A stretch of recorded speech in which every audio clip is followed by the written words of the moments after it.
Shiv Shakti astrology में आपका स्वागत है। आज मैं आपको सिखाने जा रहा हूँ, जैसे मैंने पिछला प्रकरण लिया था आप लोगों को कि विवाह कब होगा। अब उससे हम अगले पॉइंट पर चलते हैं कि जैसे विवाह कब होगा। अब हमको देखना है कि विवाह होगा तो किस दिशा में होगा, किस राशि किस लग्न की पत्नी होनी चाहिए जो उसके लिए शुभकारी होगी, किस लग्न की उसकी पत्नी होगी। दूसरा हमको ये देखना है कि ये ग्रह कहाँ से गोचर करे, उसकी थोड़ी सी मैं आपको गणना बता दूंगा जिससे आप सटीकता से बता सकते हैं कि अगर लग्नेश, जैसे मैंने आपको बताया था कि ग्रह गोचर में मैंने आपको क्या क्या सिखाया था कि लग्नेश, सप्तमेश और शुक्र जब वो सप्तम भाव से जब गोचर करते हैं तब विवाह होगा। या मैं आपको बता देता हूँ, उससे समझ लो आपके समझ में आएगी। जैसे लग्नेश हो गया, लग्न का स्वामी लग्नेश, सप्तम का स्वामी जो ये इसमें जो राशि स्थित है, कौन सी राशि स्थित, जैसे धनु स्थित है, इससे जब बृहस्पति गोचर करेगा तब इसका विवाह होगा। या जिस राशि में शुक्र बैठा हो उसमें से जब ये बृहस्पति गोचर करे तब विवाह होगा। या लग्न से पंचम से नवम से जब बृहस्पति गोचर करेगा तब इसका विवाह होगा। ये चीज़ मैं आपको पिछली वीडियो में बता चुका हूँ। अब हम इससे अगले विषय पर चलते हैं। अब हमें बता देना है कि हकीकत में ये गोचर आएगा कब। अगर आपसे कोई पूछ बैठे कि मैंने आपको कह दिया तो लग्नेश है और सप्तमेश है और ये इनका योग बन कब रहा है, किस राशि में बन रहा है, वो आप कैसे बताओगे। जब आपको ये बताना नहीं आएगा कि भाई इन दोनों की योग कैसे करोगे, आप कैसे बताओगे, तब तक आप सही गणना नहीं कर पाएंगे। तो मैं आपको बता देता हूँ। सबसे पहले तो आप ये समझ लीजिए कि जैसे किसी ने पूछा कि गुरुजी ये बताइए, हमारे पास प्रश्न कुंडली आ गई किसी की, ये 7 जनवरी 96 की है और किसी जाति में हमसे यजमान ने पूछा कि गुरुजी बताइए इस बच्चे का विवाह कब होगा, किस दिशा में होगा और कौन सी लग्न की कन्या से इसका विवाह श्रेष्ठ रहेगा। अब हमको देखना है। तो सबसे पहले हम क्या देखेंगे कि सप्तमेश, या सप्तमेश कौन है, या सप्तमेश बृहस्पति है। यह राशि कौन सी बैठी हुई है, राशि आपने देखी 1, 5, 9 होता है तो क्या होता है पूर्व दिशा, 2, 6, 10 दक्षिण दिशा, जो भी राशि 2 और 3, 6, 9 पश्चिम दिशा और 4, 8, 12 ये उत्तर दिशा। जो इस राशि से हम दिशा का तय करेंगे। फिर हमने क्या देखा, यह राशि कौन सी है, धनु राशि है तो पूर्व दिशा हुई। तो आप क्या कहोगे, इस जातक का जो विवाह होगा पूर्व दिशा में होगा। और दूसरा आप देख सकते हो कि यह जो सप्तमेश है वो बैठा किस राशि में है। यहाँ शुक्र तो कुछ यहीं बैठा हुआ, इसी राशि में बैठा हुआ है।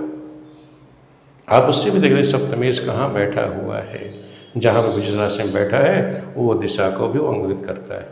मान लेते हैं बृहस्पति यहाँ बैठा होता है, लग्न में बैठा होता है, ये कहते हैं पूर्व में बैठा है, सप्तमेश तो आप कहते हैं दक्षिण दिशा है। अगर ये यहीं बैठ, जैसे धनु राशि में ही बैठ गया तो उसमें हमें देखना है कौन सी दिशा में बैठा हुआ है, उसकी स्थिति क्या, उससे भी आप दिशा का ज्ञान कर सकते हैं कि सप्तमेश किस दिशा में बैठा हुआ। अगर बलवान है तो देखना, जैसे यहाँ बृहस्पति बलवान था अपनी राशि में बैठा हुआ है तो निश्चित है इस बच्चे का विवाह कहाँ होगा, पूर्व दिशा में ही होगा। अब नेक्स्ट आप समझ लीजिए, ये तो हो गया। अब इसके लिए कौन सी लग्न की कन्याएं शुभकारी होंगी। तो आप देखोगे त्रिकोण राशि है, एक तो जैसे मिथुन है, मिथुन लग्न की कन्या हो, तुला लग्न की कन्या हो या कुंभ लग्न की कन्या, इसके लिए शुभ रहेगी। मध्यम कौन सी रहेगी, त्रिकोण वाला, सिंह और मेष लग्न की कन्या इसके लिए क्या रहेगी, सामान्य रहेगी। और अन्य लग्न की कन्या इसके लिए शुभकारी नहीं होंगी। तो इस तरह से हम बता सकते हैं कि जातक का विवाह मैंने बताया कैसे होगा। आप बताओगे कि कब होगा कि जब लग्नेश और सप्तमेश जब सप्तम से गोचर करें या त्रिकोण या नवम से गोचर करें तब विवाह होगा। अब इसमें देखेंगे कौन सी राशि बैठी है, उसकी दिशा क्या बन रही है, उस दिशा में होगा। या इसका जो स्वामी है वो कहाँ बैठा हुआ है, उससे हम गोचर करेंगे। ये आपकी पूर्व दिशा, पश्चिम, दक्षिण, उत्तर, इस तरह से आप दिशा का ज्ञान करें। सूर्य हमेशा यूँ चलता है, लग्न हमारी यूँ चलती है, ये पृथ्वी है, लेकिन सूर्य हमेशा यूँ गोचर करता है। तो आप सूर्य के गोचर के अनुसार आप बताएंगे कि दिशा का ये पूर्व, दक्षिण, पश्चिम, उत्तर, तो इस तरह से आप दिशा का ज्ञान बताएंगे। अब हम चर्चा करते हैं कि गणना के द्वारा कि विवाह कब होगा। अब देख लीजिए, अब हमें देखना वैवाहिक काल की गणना करनी है। दिशा मैंने आपको बताया, दिशा ज्ञान कैसे करेंगे। लग्न विचार मैंने आपको बता दिया कि जो त्रिकोण में राशियां हैं या तृतीय एकादश में जो राशि पड़ी है उसके अनुसार आप लग्न का विचार करेंगे। इस लग्न की कन्या से इसका विवाह श्रेष्ठकर होगा, वो मैंने आपको बता दिया। अब हमको देखना है कि पहले किसका विवाह होगा कब। उसमें क्या करना है, एक तो लग्नेश प्लस सप्तमेश हो। लग्नेश और सप्तमेश की जो राशियां बनेंगी उसको आप जोड़ लेना। जो राशि आपको प्राप्त हो उस राशि में जब बृहस्पति गोचर करेगा या उससे 5वीं 9वीं राशि में जब बृहस्पति गोचर करेगा तब उसका विवाह होगा। ये आप दिमाग में बिठा लेना। ये सटीक चीज़ है जो मैं बताने जा रहा हूँ, ये आपको कोई विद्वान नहीं बताएगा, इसलिए आप लोग इसको सीखें। अगर ये चीज़ आपके दिमाग में आ गई, आप सटीक जो गणना आपकी है एक्यूरेट ये है तो है, उसे कोई टालने वाला नहीं। तो क्या करोगे, लग्नेश प्लस सप्तमेश, इससे जो प्राप्त राशि है उससे जब बृहस्पति गोचर करेगा या उससे 5वें 9वें जब गोचर करेगा तब उसका विवाह होगा। दूसरा, जब लग्नेश और सप्तमेश को आपस में जोड़ा आपने, उसमें जो शुक्र है, शुक्र की जो राशि है, जो स्पष्ट राशि है, उसे उसी में जोड़ दीजिए। उससे जो प्राप्त राशि होगी उससे बृहस्पति गोचर करे या उससे 5म 9म में राशि से जब बृहस्पति गोचर करेगा तब उसका विवाह होगा। तीसरा क्या है कि जब चंद्रमा, जैसे हम लग्न कर लेते हैं इसी तरह चंद्रमा और सप्तमेश को आपस में जोड़ दीजिए। वहाँ से जब बृहस्पति जो प्राप्त राशि होगी उससे जब आपका बृहस्पति गोचर करेगा तब उसका विवाह होगा। तो ये 3 चीज़ आपके दिमाग में रहनी चाहिए। अगर ये तीनों चीज़ आपके दिमाग में रहेंगी तो आप एकदम सटीक बता दोगे कि हाँ भाई इस बच्चे का इस समय विवाह होना है। ये करेंगे कैसे, मैं आपको साधन करना बताता हूँ, कैसे आप लोग गणना करोगे। जैसे आपने कुंडली बनाई तो कुंडली में देखा, जैसे मैंने 4 जनवरी 96 शाम 4:15 बच्चे का आप कंप्यूटर पर डालोगे तो उसके लग्न स्पष्ट हो जाएंगे। लग्नेश, सप्तमेश, सप्तम के कारक शुक्र और लग्नेश बुध, इनको हमने नोट कर लिया। हमारा सूत्र क्या कहता है कि लग्नेश प्लस सप्तमेश को जोड़ लीजिए। लग्नेश हमारा क्या है, लग्नेश हमारा है बुध। अब हम यहाँ देखते हैं क्या हो गया, लग्नेश बुध, बुध का स्पष्ट कितना है 9, 10, 48 और 32।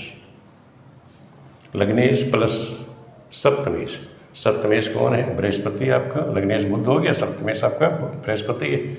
बृहस्पति का स्पष्ट क्या है, हमने सप्तमेश, ये हमने लिख दिया सप्तमेश गुरु, गुरु का स्पष्ट है 8 राशि 7 अंश 11 और 7। इनको हमने जोड़ दिया आपस में, इनको हमने क्या है आपस में जोड़ दिया, विकला कला अंश। तो 32 और 7 आपका हो गया 39, 8 1 9, 4 1 5, 10 7 17, ये अंश हो गए, एक कला है विकला है। 9 8 17, 17 में से 12 निकल जाएंगे तो क्या बचेगा आपका, बचेगा 5 17 59, ये आ गया। ये आपकी आ गई कन्या राशि। ये कौन सी राशि बनी, कन्या। अब हम ये कह सकते हैं, जो हमने लग्नेश सप्तमेश जोड़ा तो हमने कहा इससे जो प्राप्त राशि है उससे प्राप्त राशि को हो गई कन्या राशि हो गई है। अब कन्या राशि में जब सूर्य वो बृहस्पति 5 राशि 17 अंश 59 कला इतने से जब गोचर करेगा तब इसका विवाह होगा। या कन्या से मैंने बताया 5वीं राशि, कन्या तुला वृश्चिक धनु मकर, मकर हो गई। कन्या से 5वीं क्या हो गई, मकर राशि। नौवीं राशि इससे कन्या से प्राप्त राशि, इससे कन्या राशि से क्या होगी? कन्या, तुला, वृश्चिक, धन, मकर, कुंभ, मीन, मेष, वृष। दूसरा क्या है? वृष आया। नवम राशि कौन सी हो गई इसकी? वृष राशि। यानी जो राशि प्राप्त हुई उससे पांचवी राशि और नौवीं राशि से जब गुरु गोचर करेगा, यहाँ से जब गुरु गोचर करेंगे तब इसका विवाह होगा। अब आप ये बता सकते हैं इस बच्चे का विवाह कब होगा? जब बृहस्पति कन्या राशि से मकर राशि या वृष राशि से गोचर करेंगे तब इस बच्चे का विवाह होगा। एक स्थिति तो आपने ये निकाल दी। अब दूसरा निकाल लीजिए। अब इसी तरह लग्नेश सप्तमेश का हो गया। अब लग्नेश सप्तमेश प्लस शुक्र, उसने कहा इन तीनों का योग कर दीजिए। तो इन तीनों के योग में इसमें हम जोड़ देते हैं। कितना था ये? 17, 7, 59, 39 में शुक्र का योग और कर देते हैं इसमें। शुक्र का कितना है? शुक्र का जो मान है उसको हम जोड़ देते हैं। 17 शुक्र है 9, 26, 9, 26, 9, 26, 43, 43 और 52। ये बिकला कलर ये हो गया था। अब इसको हम इसमें जोड़ देते हैं। अब देखो यहाँ 5 आया गया था तो मैंने कर लिया था। अब इसमें हमने जोड़ दिया ये। अब इसको जोड़ने पर कितना आ जाएगा? ये 9 और 2 जोड़ दीजिए इसको। अब 9, 2, 11, 5, 3, 8, 8, 8 से 2 हासिल 1, 60। ये हो गया 43। ये आपको मिल गए 43, 43 हो गया। 18, 18, 18 और 26 यानी आ गए 14 डिग्री। और 5 ये और 9, 5, 14, 14, 14 का मतलब क्या बन गया? ये 12 इसमें से आप घटा दोगे तो 2, 14, 43, 21। यानी मिथुन राशि से क्या कहेंगे आप? जब बृहस्पति मिथुन राशि से गोचर करेगा तब इसका विवाह होगा। जब बृहस्पति मिथुन राशि से गोचर करेगा तब इसका विवाह होगा। या मिथुन से पांचवी कौन होगी? मिथुन, कर्क, सिंह, कन्या, तुला। या तुला राशि से गोचर करेगा तब इसका विवाह होगा। मिथुन से नौवीं राशि कौन होगी? मिथुन, कर्क, सिंह, कन्या, तुला, वृश्चिक, धन, मकर, कुंभ। या कुंभ से या कुंभ राशि से जब बृहस्पति इसका गोचर करेगा तब इस बच्चे का विवाह होगा। तो इस तरह से हमको ये निकालना आना चाहिए कि इसका गोचर कब निकलेगा और कब इसका विवाह होगा। तो इस तरह से मैंने आपको बताया कि गणना के द्वारा आप सटीकता से बता सकते हैं कि किसका विवाह होगा कब। अब आपके दिमाग में शंका नहीं रहेगी क्योंकि आपने लग्नेश सप्तमेश को जोड़ दिया, उससे जो प्राप्त राशि आ गई आपके पास, तो आपने समझ लिया जब कन्या राशि से गोचर करेगा तब इसका विवाह होगा, या मकर वृष से गोचर करेगा तब इसका विवाह होगा। इधर फिर आपने किया कि लग्नेश सप्तमेश और शुक्र को भी जोड़ लिया, उससे जो प्राप्त राशि मिथुन आ गई, या मिथुन से जब गोचर करेगा तुला कुंभ से गोचर करेगा तब इसका विवाह होगा। तीसरी स्थिति एक और बता रखी थी मैंने कि उसमें है कि चंद्रमा और सप्तमेश को आपस में जोड़ दीजिए। अब हमने देखा कि चंद्रमा किस राशि में बैठा हुआ है। चंद्रमा यहाँ कर्क राशि में है। आप यहाँ से डायरेक्ट भी कर सकते हो कि चंद्रमा किस में है? 4 राशि में बैठा हुआ है। और सप्तमेश किस राशि में बैठा है? सप्तमेश देखिए, सप्तमेश 9 में बैठा है। सप्तमेश गुरु है, वो किस में बैठा है? 9 में। तो 9, 4, 13। 13 का मतलब क्या हो गया? मेष राशि। 13 का मतलब 12 निकल जाएंगे इसमें, तो केवल 1 बचेगा, तो ये बन जाएगी मेष राशि। या तो बृहस्पति मेष राशि से गोचर करे तब इसका विवाह होगा। इससे 5वीं सिंह, इससे राशि सिंह, और यह सिंह से 9 क्या, मेष से 9 क्या होगा? धनु। ये धनु। तो इससे हमने क्या निकाला कि यदि बच्चे का विवाह कब होगा? जब इसका बृहस्पति मेष राशि से गोचर करेगा, सिंह से गोचर करेगा, धनु से गोचर करेगा, तब विवाह होगा। तो हमने ये देखा कि इस तरह से हमने देख लिया कि बृहस्पति के गोचर कब कब होंगे, तब इसका विवाह होगा। अब आप सटीकता कैसे कहेंगे कि हाँ इसी समय इसका होगा? अब जैसे हमने इसकी कुंडली देखी, अब इस कुंडली के विश्लेषण पे हमारा कि इसका विवाह होना चाहिए, तो कब होना चाहिए? क्योंकि अब ध्यान रखो, मैंने बताया हुआ था, आपको बताया था कि जब शनि कभी गोचर करता है, कहाँ से गोचर करेगा? अब शनि कभी कभार होता है जब लग्न से या त्रिकोण से गोचर करता है, तब भी विवाह होता है। या शनि लग्न में बैठा हो, यहाँ बैठा हो, या सप्तम से गोचर कर रहा हो, तब भी विवाह होता है। ये मैंने आपको पिछली वीडियो में बताया भी था। तो यहाँ हमने देखा कि जो शनि है यहाँ क्या है, इस समय त्रिकोण में गोचर कर कुंभ राशि में आ चुका है। बृहस्पति का गोचर आपने देखा, बृहस्पति समय कहाँ है? मेष राशि में आ गए। इस समय बृहस्पति ये मेष राशि में दिखाया ना, मेष राशि में अगर बृहस्पति गोचर, तब बृहस्पति दृष्टि स्थिति कहाँ पड़ेगी? पंचम यहाँ पड़ेगी। तो कहने मतलब इस बच्चे का विवाह ये 2023 में होना है। इसका विवाह कब होगा? इस तरह हम कह सकते हैं, जातक का विवाह 2023 में से लेके अप्रैल 2024 के मध्य में इस बच्चे का विवाह हो जाना है। ये निश्चित है। इस तरह से आप कह सकते हो कि यह समय इस बच्चे का विवाह का आ चुका है, क्योंकि बृहस्पति गोचर में यहाँ चल रहा है, शनि भी आ चुका है, त्रिकोण में गोचर कर रहा है। तो ये दोनों चीज़ इकट्ठी हो गई। इस तरह से आप बेहिचक कह सकते हैं कि इसका विवाह इस वर्ष होना ही होना है। तो इस तरह से आप लोगों की समझ में आना चाहिए। कोशिश तो मेरी यही है कि आप लोगों को मैं जो चीज़ सिखाऊं वो आपको सटीक हो, आपको स्पष्ट रहे। पुनः समझ लीजिए, आपको मैंने बता दिया कि विवाह कब होगा? जब बृहस्पति का गोचर आपका लग्नेश सप्तमेश से जो प्राप्त राशि है उससे हो, या उससे जो त्रिकोण में बैठी राशि हो, पंचम नवम में बैठी राशि हो, उसमें गोचर जब बृहस्पति करेगा तब विवाह होगा। या लग्नेश सप्तमेश से प्राप्त जो राशि है उसमें शुक्र जोड़ दीजिए, उससे जो प्राप्त राशि है या उससे जो त्रिकोण में बैठी राशि है, जब उसमें बृहस्पति गोचर करे तब विवाह होगा। या चंद्रमा और सप्तमेश को आप जोड़ दीजिए, वहाँ से जब बृहस्पति गोचर करेगा या उससे त्रिकोण राशि से जब बृहस्पति गोचर करेगा तब विवाह होगा। तो ये तो हो गया विवाह कब होगा, उसको आपने किस तरह से देखना है। और आसान गणना है। आज यदि इस तरह से गणना करना चाहो इस तरह गणना कर लेना, या डायरेक्ट इस तरह जैसे मैंने आपको बताया कि जैसे आपने देखा कि चंद्रमा किसमें 4 राशि में, बृहस्पति 9 में बैठा है, डायरेक्ट आपने जोड़ लिया 4 5 4 9 जोड़ लिया 13 हो गया, 12 घटा दिया 1 हो, तो मेष राशि सीधे डायरेक्ट निकल गई। इस तरह से भी आप गणना कर सकते हो। जैसे मैंने यहाँ लग्नेश सप्तमेश लिया था। लग्नेश कौन है? लग्नेश कहाँ बैठा हुआ है? ये बैठा हुआ है 10 में।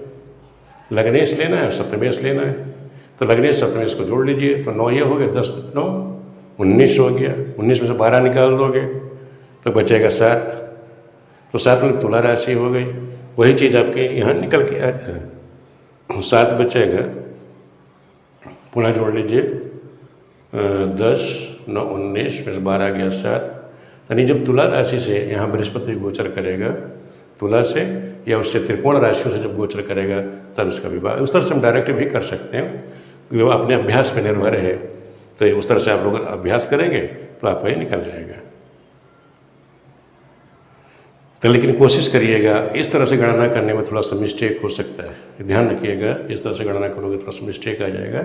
लेकिन जब राशि अंशों से आप करेंगे, ये आपकी जो गणना होगी वो सटीक होगी। इस चीज़ का ध्यान रखना कि हम इस तरह से डायरेक्ट जोड़ेंगे तो थोड़ा राशि जोड़ने में कभी कोई अंश कला का अंतर होता है, उसमें मिस्टेक आपसे हो सकती है। लेकिन जब आप राशि स्पष्ट से करेंगे, उससे जो राशि आपकी बनेगी वो आपकी सटीक होगी। तो थोड़ा सा टाइम वेस्ट मत करिएगा। तो टाइम वेस्ट कर सकते हो, उससे आपकी सटीकता आएगी। जैसे हमने यहाँ गणना करी कि 9 8 17 या कन्या राशि आई, उस तरह से जोड़ते तब तुला आ रही थी, तो उस तरह तुला कह दोगे तो गलती हो जाएगी। आप सटीक से गणना करके तब आप करिएगा, वो आपका अच्छा रहेगा। वीडियो आप लोगों को कैसे लग रही है आप ज़रूर कमेंट करिएगा। और आपको मैंने बता दिया विवाह की दिशा जो सप्तम में बैठी हुई राशि है उससे आप दिशा तय करेंगे। यह सप्तमेश जहाँ बैठा हुआ है, चाहे अगर वो लग्न में बैठा हुआ है तो आप पूर्व दिशा कहेंगे, दशम में बैठा हुआ है दक्षिण दिशा कहेंगे, अगर सप्तम में बैठा है कह देंगे पश्चिम दिशा, अगर वो चतुर्थ भाव में बैठा हुआ है सप्तमेश तो आप क्या कहेंगे उत्तर दिशा में इसका विवाह का योग बनेगा। तो इस तरह से भी आप दिशा का ज्ञान उसको बता सकते हैं। ये मेरा अपना अनुभव है, ये चीज़ हमने लोगों को बताई है और सटीक उतरी है और उसी दिशा में उनका विवाह होता है। तो इस तरह से आप लोगों को मैंने आज बता दिया कि आप लोग विवाह कब होगा, उसका निर्णय कैसे करेंगे, उसकी दिशा और उसकी लग्न को भी मैंने आपको बताया। लग्न का निर्णय आप करना जरूर जानें। किसी कुंडली आपके पास आ गए तो उसकी जो त्रिकोण लग्न है पहले से कोशिश करो लग्न और पंचम या नवम की जो लग्न है ये कन्या की लग्न होती है तो सर्वोत्तम है, सबसे अचूत्तम है। ये नहीं मिलती है तब आप क्या करेंगे, तब आप देखेंगे कि ये सप्तम वाली राशि तृतीय और एकादश, दोबारा समझ लीजिए, एकादश तृतीय और सप्तम वाली जो राशि है ये उत्तम होती है। सर्वोत्तम लग्न पंचम नवम, उत्तम सप्तम राशि तृतीय और एकादश, इस तरह के लग्न मिल रही है कन्या की तो समझ लो उत्तम विवाह है। वीडियो आप लोगों को समझ में आ गई होगी। वीडियो देखने के लिए आप सभी मित्रों का बहुत बहुत धन्यवाद।